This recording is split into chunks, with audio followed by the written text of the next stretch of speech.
Поради политичка определба на место на своето работно место, тетовшанецот Горан Јовановски неделава работниот ден го минува на 40 степени на сонце пред вратата на Агенцијата за вработување во Скопје. Тој минативе неколку месеци бил дел од кабинетот на техничката заменик министерка за информатичко општество Невенка Стаменковска со добиено мирување од работното место во агенцијата, но проблемите започнале во понеделникот кога добил решение од министерот Дамјан Манчевски да се врати на своето старо работно место каде што бил 8 години. Според зборовите на Јовановски, директорката на Агенцијата за вработување Билјана Јовановска не го прима назад на своето работно место, со што противзаконски не го спроведува решението на Манчевски. Јовановска дури не сакала ниту да се види со својот вработен, а комуникацијата се одвивала преку портирот и нејзиниот шофер. Не постои до сега пример каде што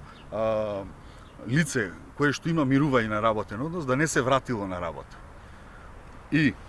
конкретно последното известување кое што можеа да го донесат уште во вторникот, признание на сето тоа е дека 2 дена стојам пред агенција, пред зградата на Агенција за вработување, дека со самото стоење мое пред агенција, јас сум и вршел мобинг на директорката, сум ја заплашувал и сум вршел притисок да донесе незаконски, да постапи спротивно на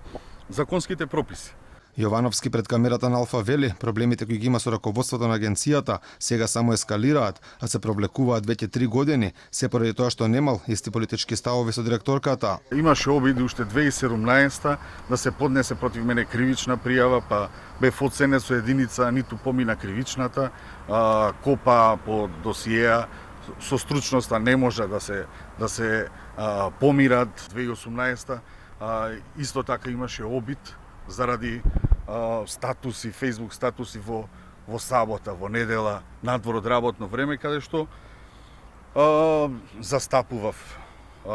поврзано со референдумот. Јовановски вели секој ден ќе биде пред вратата на агенцијата, додека не го вратат на работното место, а за такво нешто на секој 2 часа потполнува и ќе потполнува изјави со цел да не го отпуштат поради трудневно неоправдано отсуство од работа.